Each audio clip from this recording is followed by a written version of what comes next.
آپ بھینس حلال ہے حرام ہے مجھے یہ بتائیں؟ بھینس حلال ہے ٹھیک۔ لیکن قربانی کے لیے جائز نہیں۔ گھوڑا بھی حلال ہے؟ جی گھوڑا بھی حلال ہے۔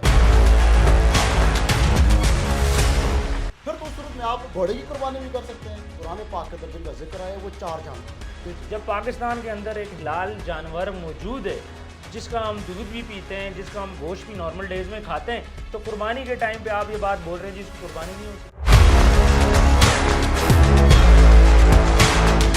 اچھا ایک بندہ ہے وہ یہ بات بولتا ہے عالم دین کہ میرا اشارہ اس طرف نہیں تھا، تو آپ لوگ ان کی جان کیوں نہیں چھوڑ؟ ہندو آتن گائی دی نہیں ہوتی تے پاکستان دے ہندو آتن مسجد ہی نہیں ہوتی۔ ایک بھینس کے پیچھے پڑ گئے۔ یہاں تو لوگ شراب کباب بھی پیتے ہیں، یہاں پارٹیز بھی ہوتی ہیں، پلز بھی چلتی ہیں، زنا بھی کھلے عام ہو رہا ہے، ان چیزوں پہ آپ نے کبھی بات نہیں کی؟ مانسرا میں ادھر خسرے تھوڑے۔ بسم اللہ الرحمن الرحیم، السلام علیکم، میں ہوں آپ کا ہوسٹ عثمان زیب۔ عید قربان پہ اس دفعہ ایک تنازع کھڑا ہوتا ہے کہ بھینس کی قربانی کرنا کیا جائز ہے یا پھر بھینس کی قربانی نہیں ہو سکتی۔ اس صورتحال میں کچھ مکتبہ فکر کے عالم دین نے اپنی رائے دی ہے۔ مانسیرا کے ایک عالم ہے امجد سعید قریشی صاحب دیوبند مکتبہ فکر کے، وہ یہ بات بولتے ہیں انڈیا کے ہندو مسلمانوں کو گائے کی قربانی نہیں کرنے دیتے، اور پاکستان کے اندر پاکستان کے ہندو بھینس کی قربانی کرنے نہیں دیتے۔ جب یہ تنازع کھڑا ہوتا ہے تو اس کے بعد ایک انتشار پھیلتا ہے اور اس کے بعد لوگ سڑکوں پہ نکلتے ہیں۔ ہمارے ساتھ موجود ہے آج کامران سعید سلفی صاحب، جو کہ یہ بات بولتے ہیں کہ بھینس کی قربانی کرنا ٹھیک نہیں ہے۔ تو ان سے یہ بات پوچھتے ہیں کہ یہ ایسی بات کیوں کر رہے ہیں۔ پہلے تو شکریہ، آپ نے قیمتی ٹائم دیا۔ مجھے یہ بتائیے گا کہ آپ یہ بات کیوں بولتے ہیں کہ بھینس کی قربانی کرنا جائز نہیں ہے؟ بسم اللہ والصلاۃ والسلام علی رسول اللہ۔ سب سے پہلی بات تو یہ ہے کہ بہیمۃ الانعام جو جانور ہیں قرآن پاک کے اندر جن کا ذکر آیا ہے وہ 4 جانور ہیں، ٹھیک ہے، جن میں بکرا بکری، بکرا یعنی نر مادہ، ٹھیک ہے، اونٹ نر مادہ، ٹھیک ہے، اور گائے نر مادہ، ٹھیک ہے، ٹھیک ہے، دمبا بیڑ، ٹھیک ہے، نر مادہ۔ ٹھیک ہے۔ تو اب بات یہ ہے کہ ان 4 قربانیوں کا 4 جانوروں کا ذکر آیا اور اللہ نے فرمایا کہ ان کی قربانی کرو، ٹھیک ہے۔ اور جہاں تک بات ہے بھینس کی، تو رسول اللہ صلی اللہ علیہ وسلم کے دور مبارک کے اندر بھینس عرب کے اندر یعنی کہ مدینہ اور مکہ کے اندر موجود نہیں تھی۔ یعنی بھینس اس وقت مصر اور یہ اپنا یمن اور عراق کے دلدلی علاقوں میں پائی جاتی تھی، ٹھیک ہے، لیکن آپ صلی اللہ علیہ وسلم اور صحابہ نے کبھی بھی اس کی قربانی نہیں کی۔ ان سے ثابت نہیں ہے یہ۔ نہیں، لیکن کہیں پہ منع بھی تو نہیں کیا نا کہ آپ نہ کریں۔ اصل میں بات یہ ہے نا کہ اگر آپ کو یہ 4 جانور نہ ملیں، کوئی مجبوری ہے، ٹھیک ہے، اس صورت میں آپ ان کو قربانی کر سکتے ہیں۔ پھر تو اس صورت میں آپ گھوڑے کی قربانی بھی کر سکتے ہیں، ہرن کی بھی کر سکتے ہیں، ٹھیک ہے۔ جی جی۔ نہیں، مجھے ایک بات بتائیں، اتنا سٹرکٹ، اتنا سختی کیوں؟ آپ نے یہ بات بولی اس ٹائم پہ یمن میں تھی، مصر میں تھی، لیکن ابھی پاکستان کے اندر تو موجود ہے نا۔ جب پاکستان کے اندر ایک حلال جانور موجود ہے جس کا ہم دودھ بھی پیتے ہیں، جس کا ہم گوشت بھی نارمل ڈیز میں کھاتے ہیں، تو قربانی کے ٹائم پہ آپ یہ بات بول رہے ہیں جس کی قربانی نہیں ہو سکتی؟ اصل میں قربانی سے منع نہیں کیا گیا اس کی، ٹھیک ہے، یعنی کہ میں نے آپ کو دیکھیں یہ کہا کہ اللہ کے نبی صلی اللہ علیہ وسلم کے دور کے اندر اس کی قربانی صحابہ نے آپ صلی اللہ علیہ وسلم کی موجودگی میں نہیں کی، ٹھیک ہے، جی، حالانکہ اس وقت یمن میں یہ پائی جاتی تھی، عراق کے دلدلی علاقوں میں پائی جاتی تھی، ٹھیک ہے، مصر میں بھی پائی جاتی تھی۔ آپ بھینس حلال ہے حرام ہے مجھے یہ بتائیں؟ بھینس حلال ہے لیکن قربانی کے لیے جائز نہیں ہے۔ سنیں نا میری بات، بھینس حلال ہے۔ اب مجھے یہ بات بولیں کہ آپ یہ کہنا چاہ رہے ہیں کہ جو پریورٹی ہے وہ جن 4 جانور جن کا نام لیا گیا ہے، وہ 4 جانور کون سے ہیں؟ 4 جانور نر مادہ بکرا بکری، ٹھیک ہے، بیڑ دمبا، ٹھیک ہے، گائے بیل اور اونٹ اونٹنی، ٹھیک جی جی، ان کا ذکر آیا ہے۔ یعنی کہ آپ یہ کہنا چاہ رہے ہیں کہ فرسٹ پریورٹی پہ ان کو رکھیں، ان کی قربانی کرنا افضل ہے، لیکن اگر وہ چیز اویلیبل نہیں ہے، فرض کریں کسی ایسے علاقے میں جہاں پہ آپ کو یہ جانور نہیں ملتے، تو پھر آپ مجبوری کے تحت بھینس کی کر سکتے ہیں، گھوڑے کی بھی کر سکتے ہیں۔ گھوڑا بھی حلال ہے؟ جی گھوڑا بھی حلال ہے۔ ٹھیک ہے۔ اچھا، مجھے نہیں پتا تھا اس بات کا، گھوڑا حلال ہے کہ حرام ہے، اچھا آپ نے مجھے بتا دیا۔ اب یہاں پہ بہت سے لوگ یہ بات بولتے ہیں منڈیوں میں کھڑے ہو کے، جی بھینس کی قربانی تو ہے ہی جائز نہیں ہے۔ میں یہ سمجھ رہا تھا اب تک کہ بھینس، شاید آپ یہ بول رہے ہو کہ بھینس ہے ہی حرام ہے۔